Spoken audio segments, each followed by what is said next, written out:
কেন আল্লাহ এত রাসূল পাঠালেন পৃথিবীতে, এর কারণটা কি? এর উত্তরটা আল্লাহ তাআলা খুব চমৎকার ভাবে সূরা নিসার 165 নম্বর আয়াতে আলোকপাত করেছেন, যে আয়াতটা দিয়ে আমি আলোচনা শুরু করেছি। আল্লাহ তাআলা বলছেন, রুসুলান মুবাশশিরিন ওয়া মুনজিরিন লিআল্লা ইয়াকুনা লিন-নাসি আলাল্লাহি হুজ্জাতুন বা'দা রুসুল ওয়া কানা আল্লাহু আজিজান হাকীমা। অর্থাৎ আমি রাসূলগণকে সুসংবাদদাতা এবং সতর্ককারী রূপে পৃথিবীতে প্রেরণ করেছি। আমি আবার বলছি, আল্লাহ বলেন আমি এই পৃথিবীতে রাসূলদেরকে সুসংবাদদাতা এবং সতর্ককারী রূপে পৃথিবীতে প্রেরণ করেছি, যাতে করে রাসূল আগমনের পরে আল্লাহর বিরুদ্ধে মানুষের আর কোনো অজুহাত না থাকে। ওয়া কানা আল্লাহু আজিজান হাকীমা, আর আল্লাহ তাআলা তিনি হচ্ছেন পরাক্রমশালী এবং মহাপ্রজ্ঞাময়। তাহলে উদ্দেশ্য আল্লাহ তাআলা ক্লিয়ার করলেন, কেন তিনি রাসূল পাঠালেন, যাতে মানুষের অজুহাত না থাকে। আল্লাহ তাআলা যদি রাসূল পৃথিবীতে বাণীবাহক হিসেবে প্রেরণ না করতেন, মানুষরা বলতো আল্লাহ আখিরাত বলে যে একটা কথা আছে এটা তো আমি বুঝি নাই, আল্লাহ মৃত্যুর পরে যে আবার জীবিত হইতে হবে এটা তো আমি শুনি নাই, আল্লাহ এই পৃথিবীতে আমি কি কি করেছি তার পাই টু পাই তোমার সুপ্রিম কোর্টের কাঠগড়ায় দাঁড়িয়ে যে বিচারের সম্মুখীন হতে হবে কেউ তো আমার কোনোদিন বলে নাই। এজন্য আল্লাহ বলেন আমি পৃথিবীতে রাসূল পাঠিয়েছি যাতে করে মানুষের কোনো এক্সকিউজ না থাকে। আচ্ছা বলেন তো, এখন কি কেউ আল্লাহরে বলতে পারবে আল্লাহ বিচার যে হবে এটা তো আমি জানি না? বলতে পারবে? আল্লাহ আখিরাত বলে যে একটা কথা আছে, পুনরুত্থান, পুনর্জীবিত হইতে হবে, আবার বিচারের সম্মুখীন হইতে হবে, জান্নাত জাহান্নাম আছে, এগুলো তো কোনোদিন আমি শুনি নাই। এই কথা, এই এক্সকিউজ তোলার কোনো সুযোগ কার আছে? No excuse will be granted that day, dear brothers and sisters. সেদিন কোনো এক্সকিউজ আল্লাহ তাআলা গ্রহণ করবেন না, কারণ আল্লাহ তাআলা রাসূলদেরকে প্রেরণ করেছেন, তারা আমাদেরকে বিস্তর বর্ণনা করে জানিয়ে গিয়েছে। এবং কেন রাসূলদেরকে প্রেরণ করেছেন আল্লাহ বলেন যে দুইটা প্রাইম রেসপন্সিবিলিটি দিয়ে আমি রাসূলদেরকে প্রেরণ করেছি। এক নাম্বার মুবাশশিরিন, তারা সুসংবাদদাতা, তারা আমাদেরকে জানিয়েছে এই পৃথিবীতে যদি আমরা ভালো কাজ করি, এক আল্লাহর ইবাদত করি, কারো হক নষ্ট না করি, তাহলে আমরা জান্নাতে যেতে পারবো। জান্নাতের সুসংবাদ তারা দেন। They are the bearer of glad tidings. They are the bearer of paradise. তারা জান্নাতের সুসংবাদদাতা। রাসূলদের দুই নাম্বার প্রাইম রেসপন্সিবিলিটি হচ্ছে মুনজিরিন, তারা সতর্ককারী। তারা আমাদেরকে এই মর্মে সতর্ক করেছেন যে এই পৃথিবীতে যদি আল্লাহর ইবাদত না করে শিরক করো, বেদাত করো, এই পৃথিবীর বুকে যদি ফাসাদ করো, যদি সীমা লঙ্ঘন করো, যদি অন্যের অধিকার নষ্ট করো, তাহলে তোমাদেরকে জাহান্নামের আযাব ভোগ করতে হবে, ঠিক কিনা? তাহলে দুইটা প্রাইম রেসপন্সিবিলিটি। রাসূলরা হচ্ছেন মুবাশশিরিন, সুসংবাদদাতা, জান্নাতের সুসংবাদ দিয়েছেন, তারা ভালো কাজ করলে জান্নাতে যাওয়া যাবে। পাশাপাশি তারা হচ্ছেন সতর্ককারী। কিসের সতর্ককারী? জাহান্নামের ব্যাপারে সতর্ককারী। এই পৃথিবীতে ফাসাদ করলে, আল্লাহ তাআলার অবাধ্য হলে জাহান্নামে যেতে হবে। এবং রাসূল পাঠানোর মধ্য দিয়ে আল্লাহ তাআলা এক্সকিউজ দেওয়ার সুযোগ বন্ধ করে দিয়েছেন, কোনো এক্সকিউজ আর দেওয়া চলবে না। তাহলে পৃথিবীতে কেন আল্লাহ তাআলা রাসূল পাঠালেন, এই পয়েন্টটা কি সবার কাছে ক্লিয়ার? আচ্ছা ক্লিয়ার, আমরা সামনের দিকে এগোই। এরপর আল্লাহ তাআলা বলেছেন এই পৃথিবীতে যত জাতি গোষ্ঠী আছে সব জাতির কাছে আমি রাসূল পাঠিয়েছি। ওয়া ইম মিন উম্মাতিন ইল্লা খালা ফিহা নাযীর, যত জাতি, যত নেশন এই পৃথিবীতে এসেছে সব জাতিকে সতর্ক করবার জন্য, ইনস্ট্রাক্ট করবার জন্য, গাইড করবার জন্য আমি রাসূল পাঠিয়েছি। এমন কোন জাতি নাই যে জাতির মধ্যে আল্লাহ রাসূল পাঠায় নাই, সবাই রাসূল পেয়েছেন। এবং মজার ব্যাপার হচ্ছে they are the chosen and selected personality by Allah subhanahu wa ta'ala. রাসূলরা হচ্ছেন আল্লাহ তাআলার পক্ষ থেকে chosen এবং সিলেক্টেড। রাসূলদেরকে সিলেক্ট করেছে কে? আল্লাহ। তিনি বলেন ওয়া ইন্নাহুম ইনদানা লামিনাল মুস্তাফাইনাল আখিয়ার, নবীরা হচ্ছে আমার কাছে মনোনীত, আমি তাদেরকে মনোনীত করেছি এবং তারা হচ্ছে সর্বশ্রেষ্ঠ মানুষ। তার মানে এই আয়াত থেকে বোঝা গেল নবীরা সিলেক্টেড, তারা ইলেক্টেড না। ইলেকশন করে নবী হওয়া যায় না, নবী সিলেক্টেড এর মাধ্যমে হইতে হয়, সিলেকশনের মাধ্যমে। আর সিলেক্ট করেন কে? আল্লাহ। চুজ করেন কে? আল্লাহ। ইলেকশন করে নবী হওয়া যায়? আমরা পৃথিবীর সবাই মিলে যদি ভোট দেই, আল্লাহ আমরা সবাই ভোট দিলাম, এই হচ্ছে রাসূল, তাকে রাসূল হিসেবে আপনি কবুল করেন, হবে? ইলেকশনে ভোট দিলে আমাদের সাথে যদি ম্যানকাইন্ডের সাথে জিন কাইন্ডও যুক্ত হয়, জিনেরাও যদি বলে আল্লাহ আমরাও আছি, আমরাও দিলাম একটা করে ভোট, হবে? রাসূল হবে? ফেরেশতারাও যদি যুক্ত হয়, ফেরেশতারাও যদি বলে, মানুষও ভোট দিল, জিনেরাও দিল, ফেরেশতারাও দিল, প্রত্যেকে একটা করেই দিল, ধরেন প্রত্যেকের ভোট গণনা করার পরে দেখা গেল বিশাল ভোট কাউন্ট হয়েছে। এখন তাদের এই ভোটের উপর ভিত্তি করে রাসূল হবে কেউ? হবে? কারণ নবী ইলেকশনে হওয়া যায় না, নবী হয় সিলেকশনে। আর সিলেক্ট করেন কে? আল্লাহু ইয়ালামু হাইসু ইয়াজআলু রিসালাতাহু, কাকে রাসূল বানাবেন, কাকে তিনি নবী হিসেবে অ্যাপয়েন্ট করবেন, এটা তিনিই জানেন। শুধুমাত্র কেবলমাত্র একমাত্র আল্লাহ তাআলা solely এটাকে কন্ট্রোল করেন। কেউ চাইলে কারো ভোটে, কারো ইলেকশনে নবী হওয়া যায় না, নবীরা হচ্ছেন সিলেক্টেড, চুজেন পার্সোনালিটি বাই আল্লাহ সুবহানাহু ওয়া তাআলা। তাহলে নবীরা নির্বাচিত নন, ওনারা মনোনীত। নবীরা কি নির্বাচিত? নবীরা মনোনীত। এখন কতজন নবী রাসূল আল্লাহ তাআলা পাঠিয়েছেন? আল্লাহ তাআলা সুস্পষ্ট করে জানাননি কতজন। কিছু কিছু হাদিস থেকে পাওয়া যায় লক্ষাধিক রাসূল, নবী এবং রাসূল আল্লাহ তাআলা পৃথিবীতে পাঠিয়েছেন। কিন্তু কোরআন আল কারিমে এই লক্ষাধিক নবী রাসূলের সবার কথা আল্লাহ তাআলা আমাদেরকে শোনাননি। আল্লাহ তাআলা মাত্র 25 জন রাসূলের কথা আমাদেরকে শুনিয়েছেন। কতজন? 25 জনের কথা আল্লাহ তাআলা শুধু আমাদেরকে বলেছেন, বাকিদের কথা বলেন নাই। কতটুকু আমাদের বলা দরকার এটা আমাদের চেয়ে ভালো জানেন কে? আল্লাহ ভালো জানেন। আল্লাহ তাআলা ভালো জানেন কতটুকু আমাদেরকে জানাতে হবে। যত রাসূল তিনি পাঠিয়েছেন, যত নবী পাঠিয়েছেন, সবার কথা যদি আল্লাহ কোরআনে বলতেন তাহলে কোরআন কি মাত্র 611 পৃষ্ঠার একটা বই হতো? 10 খণ্ড, 15 খণ্ড, 20 খণ্ড। তখন আমরা হাফেজ হতে পারতাম? হ্যাঁ, আমরা হাফেজ তরিকুল ইসলাম পাইতাম তখন? হ্যাঁ, তাকরিব পাইতাম? তখন তো হাফেজ হওয়া যেত না। এটা যদি 15 খণ্ড 20 খণ্ডের বিশাল ভলিউম হয়, হাফেজ হওয়া যেত না। এজন্য আল্লাহ তাআলা সব নবীদের কথা আমাদেরকে শোনায় নাই, মাত্র 25 জন নবীর কথা কোরআনে আল্লাহ শুনিয়েছেন। কতজন? আল্লাহ বলেন রুসুলান কদ কসাসনাহুম আলাইকা মিন ক্বাবলু ওয়া রুসুলান লাম নাকসুসহুম আলাইক। নবী ভাই, অনেক রাসূলের কথা আপনাকে শুনিয়েছি, আবার অনেক রাসূলের কথা আমি শোনাইনি। যাদের কথা শোনানোর প্রয়োজন মনে করেছি তাদের কথাই আমি শুনিয়েছি। তাহলে আমরা বুঝলাম কোরআনে বর্ণিত হয়েছে কয়জন নবী রাসূলের নাম? সবাই বলবেন আওয়াজ করে, কয়জন? 25 জন।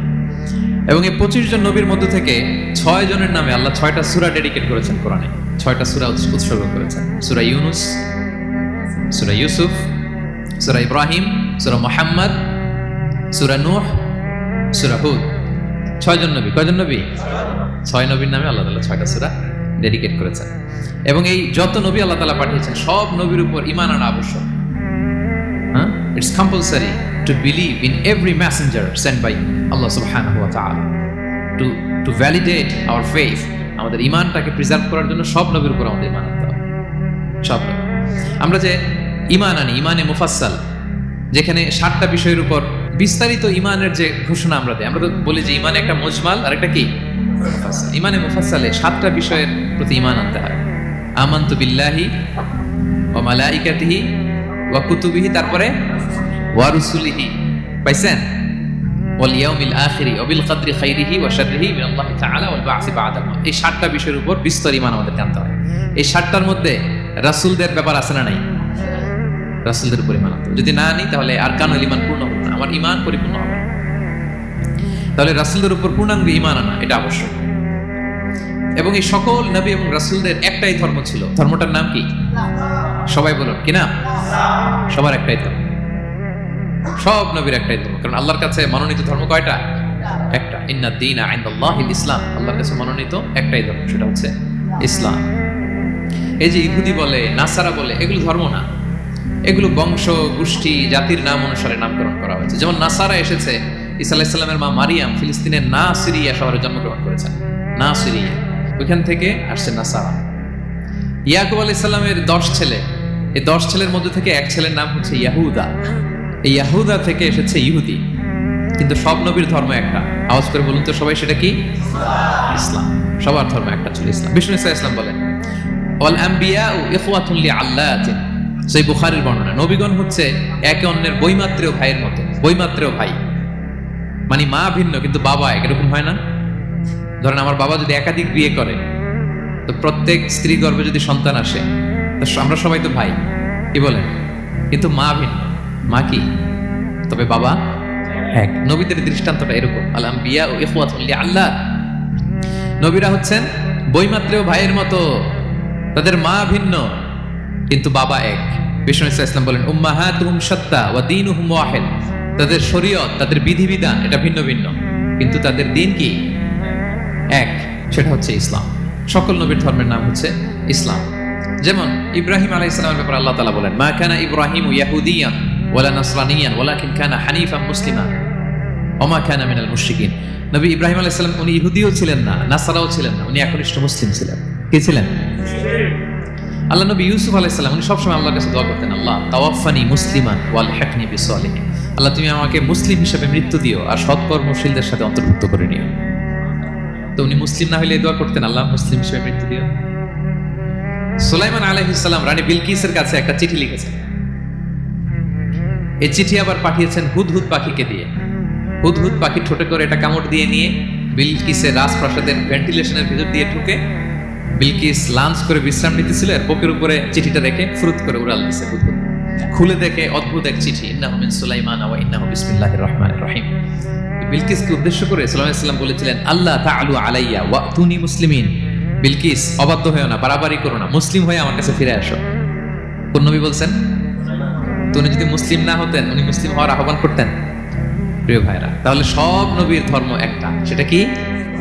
ইসলাম। সব নবী একই ধর্মের অনুসারী ছিলেন।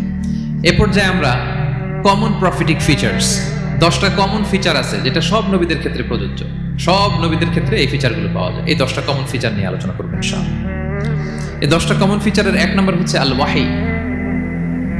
সকল নবীকে আল্লাহ তাআলা ওহী পাঠিয়েছেন, রেভেলেশন, প্রত্যাদেশ। ওহী মানে সিক্রেট মেসেজ, যেটা নবী শোনে আর আল্লাহ জানে, দুনিয়ার মানুষ এটা শোনে। নবীরা বললে কেবল শোনে। সুবহানাল্লাহ।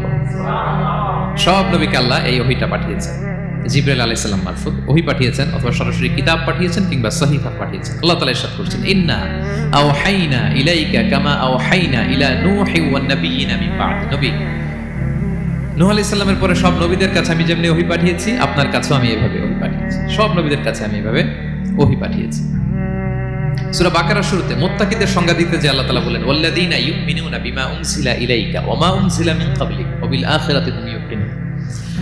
মানে নবী হে, মুত্তাকি তো তারা যারা আপনার উপর যে কিতাব নাজিল হয়েছে এটার উপরও ঈমান আনে, ওয়া মা উনজিলা মিন ক্বাবলিক, এর আগে যত কিতাব নাজিল হয়েছে তার উপরও ঈমান আনে। তা আমরা যদি শুধু কোরআনের উপর ঈমান আনি হবে? তার আগে যত কিতাব, আসমানি কিতাব নাজিল হয়েছে এগুলোর উপরও ঈমান আনার দরকার আছে না নাই? বলেন বলেন। তাওরাতের উপর ঈমান আনতে হবে, জাবুর, ইনজিল, সুহুফে ইব্রাহিম ও মূসা সবগুলোর উপর ঈমান আনতে হবে।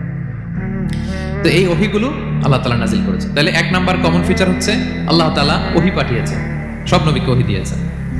2 নাম্বার ফিচার হচ্ছে same language of the people. নবীকে আল্লাহ তাআলা যেই জাতিগোষ্ঠীর কাছে পাঠিয়েছেন তিনি ওই জাতির ভাষাতেই কথা বলেছেন।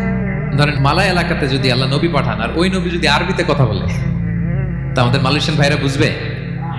আচ্ছা, আরব দেশে যদি আল্লাহ একজন নবী পাঠান, ওই নবী ধরেন যে ম্যান্ডারিনে কথা বলে, চাইনিজ ভাষায়, আরবরা বুঝবে? চায়নাতে ধরেন আল্লাহ তাআলা এক নবী পাঠালো, সে ওখানে যে হিন্দি ভাষায় কথা বলে, চাইনিজ লোকেরা বুঝবে না। তাহলে যেই জাতির কাছে আল্লাহ পাঠাইছেন ওই জাতির ভাষা দিয়ে আল্লাহ নবীকে পাঠাইছেন। সুবহানাল্লাহ। আল্লাহ তাআলা ইরশাদ করেন, ওয়ামা আরসালনা মির রাসূলিন ইল্লা বিলিসানি কওমিহি লিউবাইয়িনা লাহুম। আল্লাহ তাআলা যত রাসূল পৃথিবীতে প্রেরণ করেছেন, বিলিসানি কওমি, যে জাতির কাছে প্রেরণ করেছেন ওই জাতির ভাষায় প্রেরণ করেছেন, যাতে করে নবীর কথা এরা বুঝে। নবীরা এসেছেন বাণীবাহক হয়ে, এখন এই বাণী যদি বুঝতে না পারে তাহলে কাজ হবে? এজন্য প্রত্যেক নবীকে আল্লাহ তাআলা যে জাতির কাছে পাঠিয়েছেন ওই জাতির ভাষায় পাঠিয়েছেন। 3 নাম্বার হচ্ছে সকল নবীকে আল্লাহ তাআলা very good standard of character দিয়েছেন। চারিত্রিক দৃষ্টিকোণ থেকে অতুলনীয় ছিল এক একজন নবী। পা থেকে মাথা পর্যন্ত কালো দাগ ফেলার মতো কিছু ছিল না। আল্লাহু আকবার। মাসুম ছিলেন। আহলুস সুন্নাহ ওয়াল জামাআর আকীদা হচ্ছে প্রত্যেক নবী ছিলেন মাসুম, কোনো গুনাহ করেন নাই, নিষ্পাপ প্রতিটা নবী। সর্বোত্তম চরিত্র দিয়ে আল্লাহ তাআলা, অনুপম চরিত্র দিয়ে আল্লাহ তাআলা তাদেরকে পাঠিয়েছেন। আল্লাহ তাআলা বলেন, ওয়া ইন্নাকা লাআলা খুলুকিন আযীম, and verily you are on a very good standard of character. নবী হে, আপনি চমৎকার একটা ক্যারেক্টারের উপর প্রতিষ্ঠিত। আপনার আচরণের মতো, ক্যারেক্টারের মতো আচরণ অতুলনীয়, পৃথিবীতে দ্বিতীয়টা খুঁজে পাওয়া যায় না, ঠিক কিনা? কারণ নবীরা যদি মডেল হন, তাদের আচরণ যদি ভালো না হয়, তাহলে মানুষ কি তাদেরকে গ্রহণ করবে? মানুষ তো তাদের কাছ থেকে শিখবে, জানবে। তাই জন্য তাদের আচরণ চমৎকার হওয়ার দরকার আছে না নাই? চমৎকার আচরণ, চমৎকার চারিত্রিক মাধুর্য দিয়ে আল্লাহ তাআলা পৃথিবীতে এক একজন নবীকে প্রেরণ করেছেন। সব নবীরা ভেরি গুড স্ট্যান্ডার্ড অফ ক্যারেক্টারের অধিকারী ছিল। 4 নম্বর হচ্ছে প্রত্যেক নবীকে আল্লাহ তাআলা মিরাকেল দিয়েছেন, মানে মুজিজা, as a proof of their prophethood. তাদের নবুয়তির প্রমাণ হিসেবে আল্লাহ তাআলা তাদেরকে মিরাকেল দিয়েছেন, মুজিজা। যেমন সালেহ আলাইহিস সালামকে আল্লাহ তাআলা মুজিজা দিয়েছিলেন। তার জাতির কাছে যখন তিনি দাওয়াত দিলেন, তারা বলল, সালেহ তুমি যে নবী এটা আমরা বুঝবো কি করে? এক শর্তে আমরা তোমার উপর ঈমান আনতে পারি। সাল্লাল্লাহু আলাইহি ওয়াসাল্লাম বললেন, কি শর্ত? বলতেছে, এই যে পাহাড় দেখো, এই পাহাড়ের ভেতর থেকে যদি একটা উট বের করো, 10 মাসের গর্ভবতী একটা উটটা বেরোবে, বেরোয় বাচ্চা দিবে, সাথে সাথে আমরা উটের দুধ দহন করে খাবো, এরপর আমরা ঈমান আনবো। চিন্তা করছেন কত শর্ত? পাহাড়ের ভেতর থেকে কি বের করে দেখাইতে হবে? উট। উনি আল্লাহর কাছে দোয়া করলেন, আল্লাহ বললেন কবুল, তবে কথা না শুনলে কিন্তু খবর আছে। বলছে ইমান আনবে, ইমান না আনলে কিন্তু খবর আছে। উনি দোয়া করলেন, আল্লাহ কবুল করলেন। পাহাড় বিদীর্ণ হয়ে একটা বিশাল আকৃতির উট বের হয়ে আসলো, 10 মাসের গর্ভবতী উট। মুহূর্তে এটা ডেলিভারি করলো একটা উটের বাচ্চা, এবং দুধ দিতে আরম্ভ করলো, ওলান ভর্তি দুধ। সবাই পেট ভরে দুধ খেলো। খাওয়ার পরে কয় তুমি জাদু করো। খাওয়ার পরে সাল্লাল্লাহু আলাইহি সাল্লাম কি বলে? ইউ আর এ ম্যাজিশিয়ান, তুমি জাদুকর, তুমি তো বড় ভেলকিবাজ সালে, তুমি পাহাড়ের ভিতরে ভেলকি ঢুকাই দিছো। আল্লাহ তাআলা তাদেরকে একটা সাউন্ড গ্রেনেড, প্রচন্ড শব্দ তরঙ্গ দিয়ে ধ্বংস করে দিলেন। কানের পর্দা ফেটে সবগুলো লাশ হয়ে জমিনে পড়ল। তাহলে এই যে সাল্লাল্লাহু আলাইহি সাল্লাম যেটা দেখাইছেন, এটা কি ভেলকি ছিল? ম্যাজিক ছিল? কি ছিল? মুআজিজা, miracle. As a proof of their prophethood, তাদের নবুয়তের প্রমাণ হিসেবে আল্লাহ তাআলা তাদেরকে মুআজিজা দিয়েছেন। মূসা আলাইহিস সালামের মুআজিজা কি ছিল? লাঠি। ফাআলকাহা ফাইযা হিয়া হাইয়াতুন তাসআ, ওই লাঠি রেখে দিলে মুভিং স্ন্যাক হয়ে যেত, নড়তেছে সাপ, ছবল মারবে। সুবহানাল্লাহ, এটা কি ম্যাজিক ছিল? কি ছিল? মুআজিজা। ঈসা আলাইহিস সালামকে আল্লাহ তাআলা মাইন্ড ব্লোয়িং মুআজিজা দিয়েছেন। অন্ধ ব্যক্তির চোখে হাত বুলিয়ে দিলেই দৃষ্টিশক্তি ফিরে পেত। ধবল রোগী, কুষ্ঠ রোগীর গায়ে টাচ করে দিলে স্কিন পরিষ্কার হয়ে যেত। মৃত ব্যক্তিকে দাঁড়াতে বললে মুহূর্তে দাঁড়িয়ে যেত। কুম বিইذনিল্লাহ, আল্লাহর আদেশে দাঁড়াও বললে লাশ জীবিত হয়ে দাঁড়িয়ে যেত। ভেলকিবাজি ছিল এটা? কি ছিল? বিষ্ণু ঈসা ইসলাম দাওয়াত দিচ্ছেন কুরাইশদেরকে, ওরা মানে না। বিষ্ণু নবী পাগল পড়া, বললেন আচ্ছা বলো কুরাইশের লোকেরা কি বললে বিশ্বাস করবে যে আমি সত্য নবী? কি বললে বিশ্বাস করবে? তারা বলল, মুহাম্মদ ওই যে আকাশের চাঁদ, এটা 2 ভাগ করে দেখাইতে বললে বিশ্বাস করবে তুমি সত্য নবী। কি আবদার দেখছেন? হ্যাঁ, নবীদেরকে পেয়ে মামুর বাড়ির আবদার নিয়ে আসছিল এক এক জাতিগোষ্ঠী। বলে মুহাম্মদ আকাশের জলজলে চাঁদটাকে যদি তুমি 2 ভাগ করে দেখাতে পারো তবেই বুঝবে তুমি নবী। বিষ্ণু ইসলাম আল্লাহর কাছে দোয়া করলেন। আল্লাহ বলেন ঠিক আছে। ইখতারাবাতিস সাআতু ওয়ানশাক্কাল কামার ওয়া ইয়ারাউ আয়াতান ইয়ারিদু ওয়া ইয়াকুলু সিহরুম মুস্তামির। বিষ্ণু নবী সাবাবা, এই আঙ্গুলের নাম কি? ইবহাম, সাবাবা, উস্তা, বিংসার, খিনসার। হ্যাঁ, আমরা ইংরেজি নাম ঠিকই জানি, আরবিটা জানি না। ইবহাম, সাবাবা, উস্তা, বিংসার, খিনসার। বিষ্ণু সাবাবা আঙ্গুলি, এটা শাহাদাত আঙ্গুলি বলে, আসলে সাবাবা আরবিতে। তো বিষ্ণুনবী এভাবে আল্লাহর নাম নিয়ে চাঁদের দিকে ইঙ্গিত করলেন। মুহূর্তে আকাশের জ্যোৎস্না বিলানো চাঁদটা 2 ভাগ হয়ে গেল। কুরাইশরা দেখে অবাক। বিষ্ণু বললেন এবার কথা অনুযায়ী ঈমান আনো। বলে Muhammad you are a magician. Muhammad তুমি বড় বড় জাদুকর, তুমি চাঁদের মধ্যে জাদু লাগাই ফেলছো। নাউযুবিল্লাহ মিন যালিক। তাহলে আল্লাহ তাআলা age a proof of their prophethood, তাদের নবুয়তের প্রমাণ হিসেবে প্রত্যেক নবীকে কি দিয়েছেন? মুআজিজা দিয়েছেন, সব নবীকে দিয়েছেন। 5 নাম্বার, সকল নবীর দাওয়াতি মিশন এক ছিল। একই মিশন নিয়ে নবীরা পৃথিবীতে এসেছেন। সেটা কি? তাওহীদ, রিসালাত, আখিরাত। আমার সাথে সাথে বলেন তাওহীদ, রিসালাত, আখিরাত। তাওহীদ, রিসালাত, আখিরাত। এই 3টা বুনিয়াদী শিক্ষা দিতে নবীরা এসেছে। তাওহীদ মানে ওয়াননেস অফ গড, আল্লাহ যে এক, সব নবী প্রচার করেছেন। রিসালাত মানে তারা যে বার্তাবাহক হিসেবে এসেছেন, তাদের কথা মানতে হবে, এটার দাওয়াত দিয়েছেন। আখিরাত মানে হচ্ছে মৃত্যুর পরেও যে একটা জীবন আছে, সেই জীবনের ব্যাপারে প্রত্যেক রাসূলরা কি করেছেন? দাওয়াত দিয়েছেন। এবং কোন নবীর কথার সাথে আরেক নবীর কথার গরমিল পাওয়া যায়, অমিল হয় না। আচ্ছা বলেন তো, কখনো কি হয়েছে কোন এক নবী এসে বলছে যে মৃত্যুর পরে একটা জীবন আছে, আরেক নবী এসে বলছে না, মনে হয় নাও থাকতে পারে? বলছে? এক নবী এসে বলছে আমাদের স্রষ্টা আল্লাহ তাআলা তিনি একজন, আরেকজন বলছে না একজন না, 2-3 জন হতে পারে। এক নবী এসে বলছে ভালো করলে জান্নাত, খারাপ করলে জাহান্নাম, আরেক নবী এসে বলছে না, জান্নাত জাহান্নাম বলতে কিছু নাই। হয়েছে? কোন নবীর কথার সাথে কোন নবীর কথার কোনো বৈপরীত্য নাই, কারণ প্রত্যেক নবীরা মন গড়া কিছু বলতেন না। ওমা ইয়ান্তিকু আনিল হাওয়া ইন হুয়া ইল্লা ওয়াহয়ুন ইউহা। নবীরা কথা বলতেন একটা হেডকোয়ার্টার থেকে তথ্য পেয়ে। ওই হেডকোয়ার্টারটা কার? ওই হেডকোয়ার্টার থেকে যে ইনফরমেশন আসতো সেটার আলোকে নবীরা কথা বলতেন, বানিয়ে কিছু বলতেন। সব নবীরা দাওয়াত দিয়েছেন, ইয়া কওমি ইবুদুল্লাহ মা লাকুম মিন ইলাহিন গায়রু। হে আমার জাতির লোকেরা, এক আল্লাহর ইবাদত করো, আল্লাহ ছাড়া অন্য কারো ইবাদত করো না। সব নবীরা বলেছেন ইন্নী লাকুম রাসূলুন আমিন, নিশ্চয় আমি তোমাদের কাছে বিশ্বস্ত রাসূল হিসেবে প্রেরিত হয়েছি। সব নবীরা বলেছেন ইয়াউমা লা তামলিকু নাফসুন লিনাফসিন শাইআ ওয়াল আমরু ইয়াউমা ইযিল লিল্লাহ। এমন এক দিনের মুখোমুখি হতে হবে কেউ কারো উপকার করতে পারবে না। নেতা কর্মীর উপকারে আসবে না, কর্মী নেতার উপকারে আসবে না, পীর সাহেব মুরিদের উপকারে আসবে না, মুরিদ পীর সাহেবের উপকারে আসবে না, হাজবেন্ড ওয়াইফের কিছু করতে পারবে না, ওয়াইফ হাজবেন্ডকে কিছু করে দিতে পারবে না। দিনটা বড্ড ভয়ঙ্কর। সব নবীর এই 3টা দাওয়াত দিয়েছেন, তাওহীদ, রিসালাত, আখিরাত। তার মানে সব নবীর দাওয়াতি মিশন এক। এক অভিন্ন দাওয়াতি মিশন নিয়ে তারা পৃথিবীতে এসেছেন। 6 নাম্বার, এই পৃথিবীতে যত রাসূল এসেছে, নবী এসেছে, তারা প্রত্যেকে মানুষ ছিলেন। কি ছিলেন? নাকি জিন ছিল? ফেরেশতা? প্রেরিত সব নবীরা কি ছিল? মানুষ ছিল। মক্কার কুরাইশরা বলতো, মা লিহাযা রাসূলি ইয়াকুলু আত-তাআমা ওয়া ইয়ামশি ফিল আসওয়াক। ব্যাপার কি, মুহাম্মদ আবার কেমনে রাসূল হয়? আমরাও বাজারে যাই, উনিও যায়, আমরাও বিয়ে করি, উনিও বিয়ে করে, আমাদেরকে মারলে কাটলে লাল রক্ত, ওনার রক্ত বের হয়। তো তারা চাচ্ছিল, তারা বলতেছিল যে মানুষ না দিয়ে আল্লাহ যদি ফেরেশতা পাঠাইতো নবী হিসেবে, তাইলে না ভালো হইতো। তালবাহান, এটা কি বলে? ফেরেশতা পাঠালে কি বলতো জানেন? ফেরেশতা পাঠালে বলতো, ফেরেশতাদের তো ক্ষুধা লাগে না, এরা বুঝবে কি আমাদের কষ্ট? ফেরেশতাদের তো জৈবিক চাহিদা নাই, এরা কেমনে বুঝবে? ফেরেশতাদের তো খারাপ কাজ করার প্রবণতা, টেন্ডেন্সি নাই। আমাদের যে কষ্ট, দুঃখ, ফিলিং, সেটা তো ফেরেশতারা বুঝে না। ফেরেশতারা কেমনে আমাদের নবী হয়? এটা বলতো, ঠিক কিনা? তালবাহানা বলে, কেমন রাসূল, আমরা যা করি তাই করে? আল্লাহ বলেন, সব নবীকে আমি মানুষ হিসেবে প্রেরণ করেছি। বিষ্ণু ইসলাম বলেন, ইন্নামা আনা বাশারুম মিসলুকুম, নিশ্চয়ই আমি তোমাদের মতোই মানুষ। তোমাদের মতোই কি মানুষ?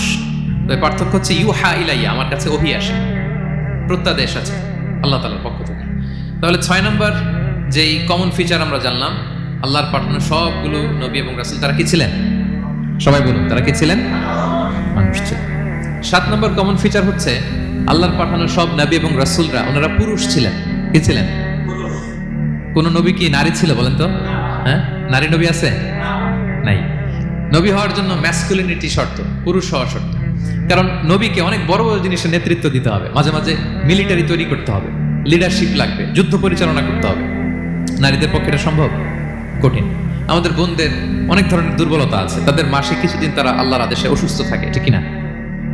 পিরিয়ড তাদের চলে, ওই সময় সালাত পড়তে পারে না, অনেক প্রতিবন্ধকতা তাদের আছে। বাচ্চা যদি ধারণ করে পেটে 9 মাস, ওনারা অসুস্থ। শেষের মাসগুলোতে তো কঠিন, জটিল অবস্থা। বাচ্চা ডেলিভারির পরেও 40 দিন ব্লিডিং আসে না নাই? তাহলে অনেক ধরনের জটিলতা আল্লাহ তাআলা ওনাদের দিয়েছেন। এজন্য আল্লাহ তাআলা নবুয়তির গুরু দায়িত্ব, এটার জন্য আল্লাহ তাআলা পুরুষদেরকে সিলেক্ট করেছেন। আলহামদুলিল্লাহ বলে। তাহলে যত নবী এবং রাসূল পৃথিবীতে এসেছিল, ওনারা পুরুষ ছিল। আল্লাহ বলেন, ওয়ামা আরসালনা মিন ক্বাবলিকা ইল্লা রিজালান নূহি ইলাইহিম। নবী হে মুহাম্মদ, আপনার আগে যত নবী এবং রাসূলকে আমি পৃথিবীতে প্রেরণ করেছি, তাদেরকে পুরুষ হিসেবে প্রেরণ করেছি। কোনো নারীকে আমি নবুয়তির মর্যাদা দেইনি।